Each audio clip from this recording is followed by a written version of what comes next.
오늘 우리에게 주시는 하나님의 말씀은 신약성경 빌립보서 1장 19절로 21절의 말씀입니다.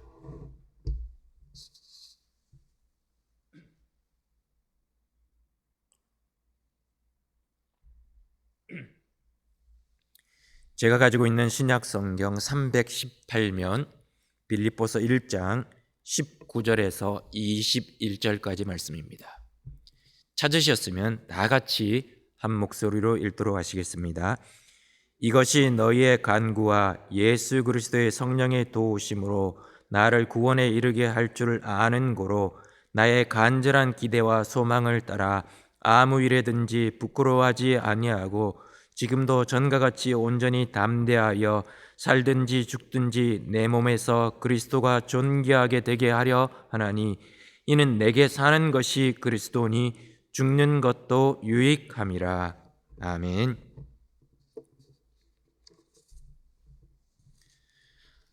1888년에 프랑스의 한 신문에 이런 기사가 실렸습니다.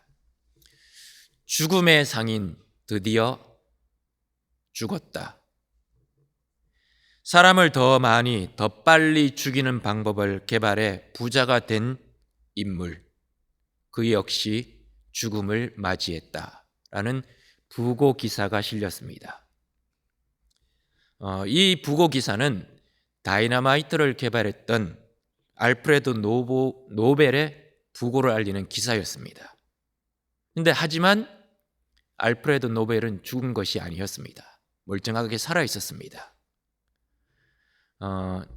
이 알프레드 노벨의 형이었던 루드비 노벨이 죽었던 그 사실을 어떤 한 신문사가 착각을 해서 형이 죽은 것이 아니라 알프레드 노벨, 다이너마이트를 개발한 그 노벨이 죽은 것으로 착각을 해서 신문 기사로 부고를 알렸기 때문에 사람들이 다 착각을 하게 되었던 겁니다.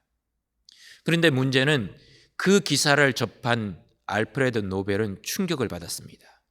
자신의 죽음을 알리는 기사가 실린 것을 보아서 충격도 받았지만 그 기사를 접한 많은 시민들이 이 노벨에 대해서 안 됐다, 참 좋은 사람이었는데, 이런 덕담을 하는 것이 아니라 한결같이 결국 수많은 사람을 죽이는 일에 앞장섰던, 그래서 떼돈을 번 노벨, 죽는 것이 마땅하지, 더 일찍 죽었어야 되는데 너무 오랫동안 살아있었어, 그런 폄하를 하고 비판하는 그런 이야기들이 훨씬 더 많았기 때문입니다.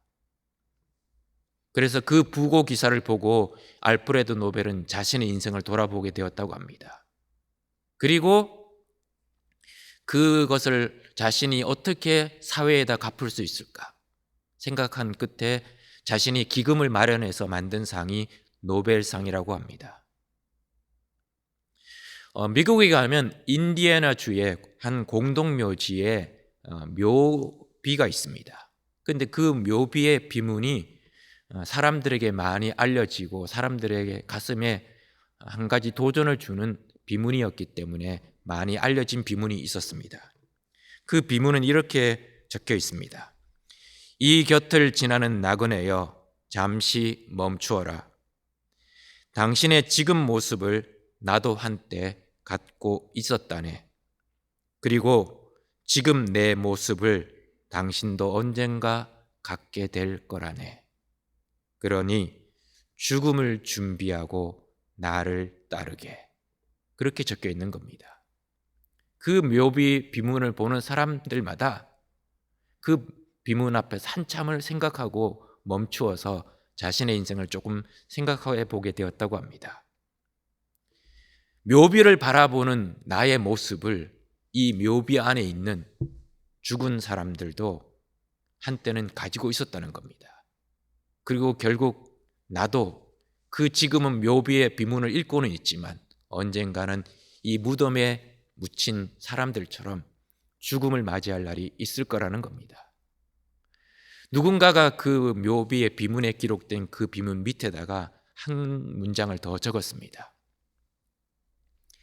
당신이 어디로 갔는지 알기 전까지는 당신을 따르지 않겠소라고 적었습니다. 당신이 어디로 갔는지 알기 전까지는 당신을 따르지 않겠습니다. 죽지 않겠습니다. 죽음을 피하고 했습니다. 그런 얘기를 한 겁니다. 우리의 삶에서 대부분의 사람들이 싫어하지만 확실한 것이 뭐냐? 우리는 반드시 죽는다는 겁니다. 많은 사람들은 죽음을 두려워합니다.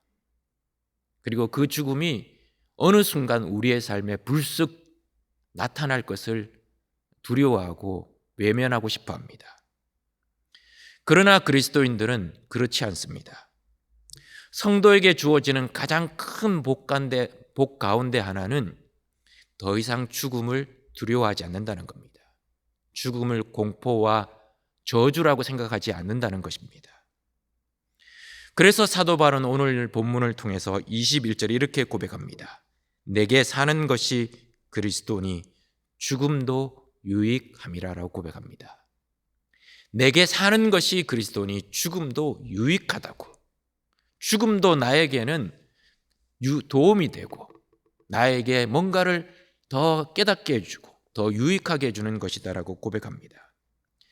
사도 바울은 어떻게 해서 이런 고백을 할 수 있게 되었을까요? 바울은 지금 로마의 감옥에 투옥이 되어 있습니다. 근데 이 로마 감옥에 투옥됐던 그 사실 때문에 오히려 복음 전파에 진전이 있었다라고 고백합니다. 첫 번째는 평상시 같으면 절대로 만날 수 없는 왕의 시위대 군인들에게 복음을 전할 수 있게 되었습니다. 왕의 시위대 군인들에게 복음을 전할 수 있게 되었고 그 가족들과 관리들에게 복음을 알릴 수 있는 기회가 생겼던 겁니다. 그리고 두 번째는 바울이 투옥됐다는 그 사실이 성도들에게 자극이 되었습니다. 그래서 어떤 사람들은 정말 영혼을 사랑하는 마음으로 힘써서 복음을 전했고 또 어떤 사람들은 투기심, 시기심에 의해서 바울이 저렇게 열심히 전도했으면 우리도 할 수 있다라는 그 시기심 때문에 전도를 하기 시작을 했던 겁니다.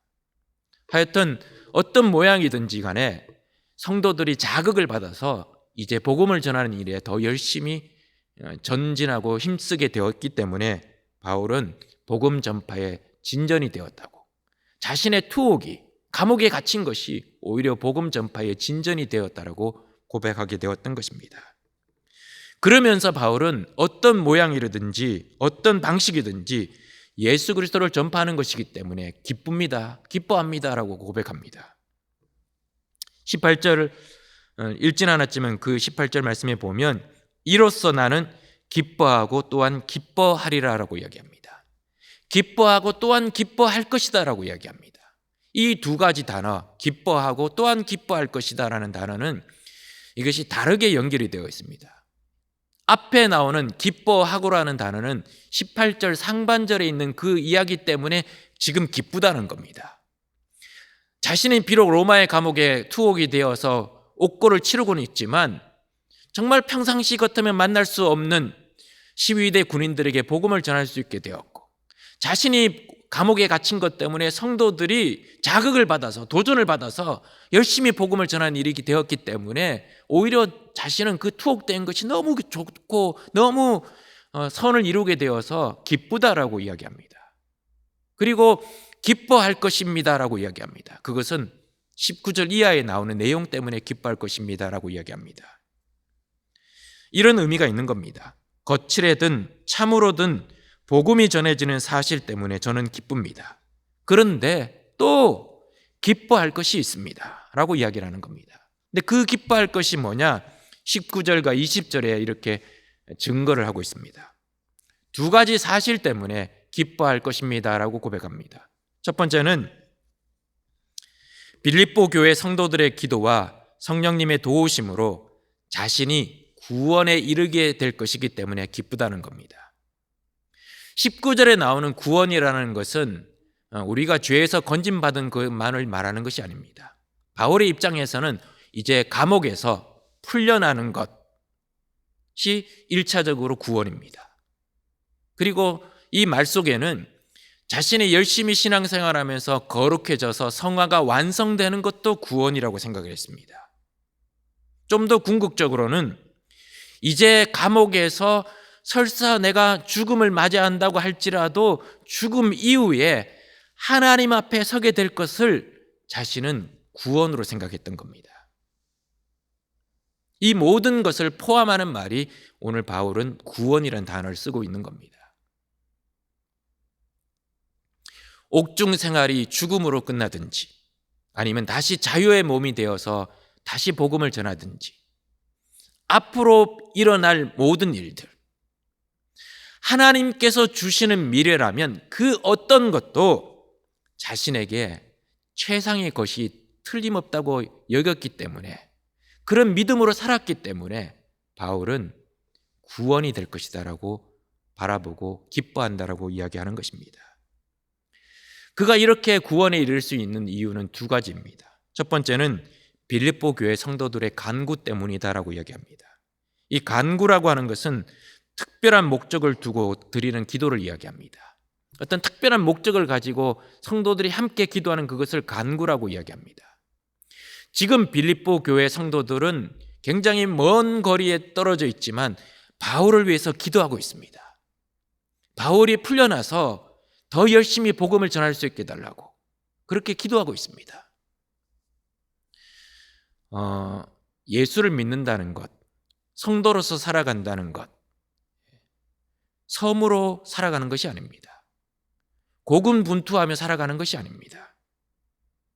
특히 어려움에 처했을 때는 주변에 있는 성도들의 기도가 정말 큰 힘이 되고 연약한 성도들의 믿음과 각오를 강하게 하고 흔들리지 않는 용기를 불어넣는 강력한 원천이 됩니다. 예배 때나 아니면 이렇게 평일이든지 성도님들을 만날 때마다 반갑게 인사를 하고 이렇게 합니다. 그렇게 인사를 하시는 분들 가운데 가끔씩 저에게 그런 얘기를 하시는 권사님들이 계세요.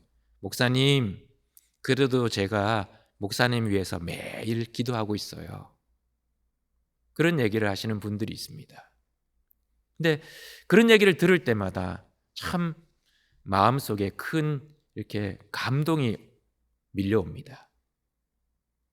부족한 나를 위해서 잊지 않고 계속해서 기도하고 계시는구나. 또 한편에는 그러면 권사님들의 그 기도에 부응하기 위해서라도 더 열심히, 더 바르게 복음을 전해야 되겠다라는 마음을 가지게 됩니다. 누군가 나를 위해서 기도하고 있다는 그 사실만으로도 우리는 힘이 되고 용기가 나고 위로가 됩니다. 지금 바울은 감옥에서 풀려나든지 아니면 그 안에서 순교를 당하든지 어떤 일이 일어날지를 전혀 모르는 상태입니다. 그런 가운데서 빌립보 교회 성도들이 바울을 위해서 정말 간절하게 기도하고 있습니다. 그 기도가 바울의 마음에 와닿았던 겁니다. 그리고 힘을 얻었던 겁니다. 두 번째는 성령의 도우심 때문에 구원에 이를 것이다라고 생각했던 겁니다. 여기서 도우심이라는 것은 지원이라는 의미가 있습니다. 로마서 8장 26절에서 27절에 이렇게 성경은 말합니다. 이와 같이 성령도 우리 연약함을 도우시나니 우리는 마땅히 기도할 바를 알지 못하나 오직 성령이 말할 수 없는 탄식으로 우리를 위하여 친히 간구하시느니라. 마음을 살피시는 이가 성령의 생각을 아시나니 이는 성령이 하나님의 뜻대로 성도를 위하여 간구하심이니라. 하나님의 뜻대로 성도를 위해서 지금도 간구하고 계신다는 겁니다. 성령께서 그 일을 지금도 행하고 계신다는 겁니다. 바울은 그래서 재판을 받고 있는 그 기간 동안 낙심이 될 수도 있고 좌절할 수도 있었고 마음이 상할 수도 있는 그 기간 동안에도 마음이 상하지 않고 낙심하지 않고 오히려 담대하게 되었고 오히려 기뻐할 수 있었던 것입니다. 성도들이 나를 위해서 기도하고 있다는 그 사실, 그리고 성령님께서 지금도 말할 수 없는 탄식으로 나를 위해서 간구하고 계신다는 것, 친히 하나님 앞에 성도를 위해서 나를 위해서 간구하고 계신다는 그 사실 때문에 바울은 어떤 결과가 나오든지 간에 그것이 궁극적으로 구원에 이르게 될 것이라는 것 때문에 기뻐하고 있는 겁니다. 첫 번째 기쁨의 이유가 그것이라면 두 번째는 오늘 20절 말씀에 이렇게 이야기합니다. 결국 어떤 일이든지 자신의 몸에서 그리스도가 존귀하게 되기 때문에 기뻐할 것입니다 라고 이야기합니다. 자신이 감옥에 갇혀서 이렇게 억울하게 옥살이를 하건 나가서 복음을 전하건 어떤 일이 일어나든지 간에 결국 궁극적으로 자신의 인생에서 드러나는 것은 예수 그리스도이시기 때문에 기뻐할 것입니다 라고 고백하는 겁니다. 여기서 20절 말씀에 간절한 기대라는 단어는 헬라어로 아포카라도키아라는 단어를 씁니다. 이것은 사람이 앞에 있는 것을 보려고 목을 빼고 있는 모습을 이야기합니다. 우리식으로 표현하자면 학수고대라고 할 수 있는 겁니다. 학이 이렇게 목을 길게 뻗으면서 계속 뭔가를 기다리고 있는 그런 상태를 이야기하는 겁니다. 눈이 빠지게 뭔가를 기다리고 있는 그 상태를 이야기하는 겁니다. 바울이 눈이 빠지게 기다리고 있는 것, 학수고대하는 건 뭐냐? 풀려나는 것, 아니면 순교를 당해서 하나님 앞에 영광스럽게 순교의 제물로 바쳐지는 것, 그것이 아니라는 겁니다. 어떤 일이 일어나든지 간에 자신을 통해서 예수 그리스도가 드러나고 예수님이 존귀함을 받고 예수님이 영광 받는 그것이 자신의 인생의 기쁨의 원천이라는 겁니다. 존귀하게 될 것이다라는 이 단어는 크게 만들다, 높이다라는 단어의 수동태입니다. 바울은 자신의 신체, 자신의 인격, 자신의 사역, 자신의 모든 시간, 그것을 통해서 예수 그리스도를 높이고 예수 그리스도의 영광이 드러나고 그분만이 빛을 발하고는 그 일을 위해서 달려왔습니다. 그것을 성취하는 것이라면 자신이 죽든지 자신이 살든지 별 상관이 없다는 겁니다. 오직 예수 그리스도의 영광이 자신의 인생의 목적지이자 목표이자 지향점이었던 겁니다. 그래서 바울은 21절에 이렇게 고백합니다. 이는 내게 사는 것이 그리스도니 죽는 것도 유익함이라 라고 고백합니다. 그 말은 내가 지금 이 땅에 존재하는 이유는, 목적은, 내가 이 땅에 살아가는 궁극적인 원인은 내가 아니라, 내가 잘 살고 내가 잘 되고 내가 번영하는 것이 아니라 오로지 예수 그리스도가 높임받는 것, 예수 그리스도가 존귀함을 받는 것, 그것이 내 인생의 목적이자 지향점이자 가장 궁극적으로 추구하는 바입니다라고 이야기하는 것입니다. 하나님과 사람을 섬기는 능력의 원천도 오직 예수 그리스도라는 겁니다. 자신이 순교를 하게 된다면 자신의 순교를 통해서 예수 그리스도의 이름이 영광스럽게 드러날 것이고 예수님이 얼마나 존귀하다는 것이 밝혀지게 될 것이기 때문에 자신의 죽음도 두렵지 않다는 겁니다. 그리고 자신이 풀려나게 된다면 오로지 예수 그리스도의 복음만을 전하게 되기 때문에 예수 그리스도의 복음이 더 많은 사람들에게 알려지게 될 것이기 때문에 바울의 이름이 드러나는 것이 아니라 예수님의 이름이 드러날 것이기 때문에 기뻐할 것이다라고 고백하는 것입니다. 바울은 자신의 삶의 존재의 근거를 이렇게 고백했습니다. 갈라디아서 2장 20절에 내가 그리스도와 함께 십자가에 못 박혔나니 그런즉 이제는 내가 사는 것이 아니요 오직 내 안에 그리스도께서 사시는 것이라. 바울은 예수를 믿기 전, 다메섹 도상에 이르기 전까지는 철저히 자신이 주인이었고 자신의 인생은 자신이 꾸려가는 것이라고 생각했습니다. 그래서 종교적인 열심을 가지고 예수 믿는 사람들을 핍박했습니다. 그것이 선이고 그것이 최선이라고 생각했습니다. 그런데 다메섹 도상에서 예수 그리스도를 만나고 난 이후에 다 무너졌습니다. 자신이 지금까지 생각했던 그 모든 것들이 다 헛된 성이었다는 걸 깨달았습니다. 그것들이 와장창 무너졌습니다. 로마의 시민권, 가말리엘 문화, 바리새인, 이 모든 것들이 아무런 가치가 없는 것이라는 걸 깨달았습니다. 그래서 나중에 그렇게 고백합니다. 지금까지 내가 누려왔던 그 모든 것들을 배설물로 여긴다고. 왜냐? 예수 그리스도가 가장 존귀하기 때문이다라고 고백하는 겁니다. 그 말은 뭐냐? 바울의 인생의 주인이 바뀌었다는 겁니다. 다메섹에 이르기 전까지는 자신이 자신의 인생의 주인이었습니다. 바울이 그의 인생의 주인이었습니다. 그런데 다메섹 도상에서 깨어지면서 주인이 바뀌었습니다. 바울의 삶의 주인은 바울이 아니라 예수 그리스도가 주인이 되신 겁니다.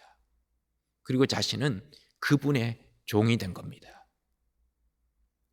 종은 살아가는 이유는 주인을 위해서 사는 겁니다. 이때 당시 로마 시대의 종은 철저하게 주인의 소유물입니다. 주인이 목숨을 가지고 있는 사람입니다. 주인의 마음에 들지 않으면 죽여도 아무도 그것에 대해서 책을 잡지 못합니다. 종의 살아가는 삶의 궁극적인 이유는, 존재의 목적은 주인을 기쁘게 하는 겁니다. 주인의 이름을 드러내는 겁니다. 주인 앞에 영광을 올리는 겁니다. 그게 종의 본분입니다. 바울은 복음을 받아들이고 난 이후에 그걸 깨달았습니다. 나는 종이다. 나의 주인은 예수 그리스도다. 나는 죽었고 이제 예수 그리스도께서 내 안에 살고 계시는 것이다. 그분이 좋아하는 거라면, 그분이 기뻐하는 거라면, 그분의 이름이 드러날 수만 있다면 나는 죽음도 괜찮습니다. 그런 마음으로 지금 이 고백을 하고 있는 것입니다. 성 어거스틴이 회심하고 난 이후에 어느 날 밤 예수님을 사모하는 마음으로 기도하다가 잠이 들었습니다. 꿈결에 예수님이 나타나셨습니다. 그리고 예수님이 어거스틴에게 물었습니다. 나의 아들아, 너는 나에게 무엇을 원하느냐? 그때 어거스틴은 이런 유명한 말을 남겼다고 합니다. 주님, 저는 아무것도 원하지 않습니다. 오직 주님만을 원합니다. 저는 아무것도 원하지 않습니다. 주님 한 분이면 됩니다. 그렇게 고백했다고 합니다. 어떤 유명한 백작이 자신의 좋은 배경, 귀족이라는 높은 신분, 자신의 그 모든 재산을 다 포기하고 예수님의 복음을 전하기 위해서 맨발로 거리로 나갔습니다. 그렇게 전도를 하다가 어느 날 어떤 사람이 그에게 다가와서 이렇게 물었습니다. 당신의 야망이 있을 건데 당신은 어떤 야망을 품고 있습니까? 당신의 야망은 도대체 무엇입니까? 그랬더니 그가 이렇게 대답을 했습니다. 내 야망은 오직 한 분, 그리스도뿐입니다. 내 야망은 그밖에 없습니다. 이 말은 독일의 경건주의 운동의 시초가 되는 진젠도르프 백작의 한 이야기입니다. 그는 자신의 귀족이라는 신분도, 자신의 재산도, 자신의 모든 것들을 다 예수 그리스도를 위해서 배설물처럼 여기고 철저하게 빈손으로 복음을 전했던 인물이었습니다. 사도 바울도 오늘 본문에서 똑같이 고백합니다. 이는 내게 사는 것이 그리스도니 죽는 것도 유익함이라. 레오나르도 다빈치는 15세기 이태리가 낳은 유명한 화가이자 조각가이자 건축가이자 과학자입니다. 그의 나이가 43세가 되었을 때 일입니다. 화가로서 굉장히 완숙한 경지에 이르렀을 때에 밀라노에 있는 귀족이 예수님의 만찬을 그려달라고 요청을 했습니다. 그 요청을 받은 이 다빈치는 정말 온 정성을 기울여서, 심혈을 기울여서 예수님의 마지막 만찬을 그림을 그렸습니다. 12제자를 세 사람씩으로 분류를 해서 예수님 오른편에 6명, 예수님 왼편에 6명을 그렸습니다. 그리고 그 가운데 예수님을 그렸고 예수님의 오른손에 예수님이 그 가지고 계셨던 은잔, 그렸습니다. 그림을 완성하고 난 이후에 다빈치는 그의 친구를 불렀습니다. 늘 그림이 완성이 되면 친구에게 먼저 보여주고 친구로부터 평가를 받게 하는 것이 그의 루틴이었다고 합니다. 그림을 본 친구는 너무 감동을 받았습니다. 예수님의 마지막 만찬 모습을 그림으로 보면서 너무 감동을 받았습니다. 그러면서 그 예수님의 모습 그리고 제자들의 모습을 하나하나 살폈습니다. 그러다가 보니까 예수님 손에 들려진 그 은잔이 너무 사실적으로 실제 하는 것처럼 너무 선명하게 잘 그려서 그 은잔을 계속해서 뚫어지게 보았습니다. 그러면서 그 친구가 이렇게 이야기한 겁니다. 야, 여보게 친구, 예수님 손에 들려진 이 은잔은 너무 정말 생생하게 실제 있는 은잔처럼 보이네. 역시 당신의 실력은 정말 탁월하네 라는 칭찬을 해주었다고 합니다. 그 이야기를 듣고 다빈치는 다시 붓을 들었습니다. 그리고는 그 예수님 손에 있는 은잔을 지우기 시작했던 겁니다. 그러면서 다빈치는 이렇게 이야기했습니다. 이 그림에서 예수 그리스도 외에 다른 어떤 것도 중심이 되어서는 안 되네. 그렇다면 이 그림은 아무 가치가 없는 것이네. 이 그림에서 중심은 오로지 예수 그리스도밖에 없어. 그렇게 고백했다고 합니다. 사도 바울은 자신의 삶의 존재 이유를 이렇게 고백합니다. 오늘 20절에 살든지 죽든지 내 몸에서 그리스도가 존귀하게 되게 하려 하나니. 살든지 죽든지 예수 그리스도의 이름이 드러나는 것, 그분의 이름이 영광받는 것, 그분의 이름이 알려지는 것, 그것이 자신의 존재의 이유이자 목적이라고 고백합니다. 또한 로마서 14장 8절에도 이렇게 고백합니다. 우리가 살아도 주를 위하여 살고 죽어도 주를 위하여 죽나니 그러므로 사나 죽으나 우리가 주의 것이로다. 살아도 주님을 위해서, 죽어도 주님을 위해서 죽는다는 겁니다. 그렇기 때문에 자신은 주님의 것이다라고, 주님의 소유가 되었다라고, 자신의 주인이신 예수 그리스도를 위해서 일생을 살아가는 삶이 자신의 인생이다라고 고백하고 있는 것입니다. 우리는 어떻게 살아가고 있습니까? 저를 포함해서 우리 모두는 어떤 관점으로 세상을 바라보고 있고 인생을 바라보고 있습니까? 예수님을 따라간다고 말하면서 혹시 우리는 우리의 삶의 주인이 여전히 내가 되어서 예수님을 따라가고 있지는 않습니까? 요즘은 교회들마다 그런 신문을 잘 만들질 않는데 한동안 교회들이 신문, 뉴스레터를 만드는 것이 유행을 한 적이 있었습니다. 어느 교회에서 뉴스레터 신문을 만들었는데 그 신문에 4컷짜리 만화가 실렸습니다.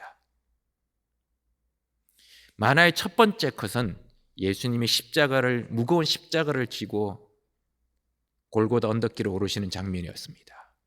누구든지 나를 따라오려거든 자기 십자가를 지고 나를 따를 것이니라. 그 말씀이 밑에 적혀 있습니다. 두 번째 컷에도 성도들이 주님, 우리가 주님을 따르겠습니다. 나를 부인하고 십자가를 지고 주님을 따르겠습니다. 라고 하는 장면이 그려져 있습니다. 세 번째와 네 번째 컷은 어떤 장면이 나오냐면 성도들이 구름대처럼 예수님을 따라갑니다. 그런데 어떤 사람은 자가용을 운전해서, 어떤 사람은 자전거를 타고, 어떤 사람은 마차를 타고 예수님을 따라갑니다. 뒤에서 예수님께 크락시를 울립니다. 예수님 좀 빨리 가시죠. 너무 늦게 가시는 거 아닙니까? 그렇게 하는 장면이 그려져 있습니다. 혹시 우리가 그런 모습으로 예수님을 따르고 있는 것은 아닙니까? 입으로는 예수 그리스도가 내 삶의 주인이시더라고, 내게 사는 것이 그리스도라고 고백하지만 실제로는 여전히 내가 살아서 주인 노릇하면서 예수님을 섬기는 척하며 살아가고 있는 것은 아닙니까? 오늘 바울은 우리에게 이렇게 도전하고 있습니다. 내게 사는 것이 그리스도니 죽는 것도 유익함이라. 기도하시겠습니다. 하늘에 계신 우리 아버지여, 이름이 거룩히 여김을 받으시오며 나라에 임하옵시며 뜻이 하늘에서 이루어진 것 같이 땅에서도 이루어지이다. 오늘날 우리에게 일용할 양식을 주옵시고 우리가 우리에게 죄 지은 자를 사하여 준 것 같이 우리 죄를 사하여 주옵시고 우리를 시험에 들게 하지 마옵시고 다만 악에서 구하옵소서. 대개 나라와 근세와 영광이 아버지께 영원히 있사옵나이다. 아멘.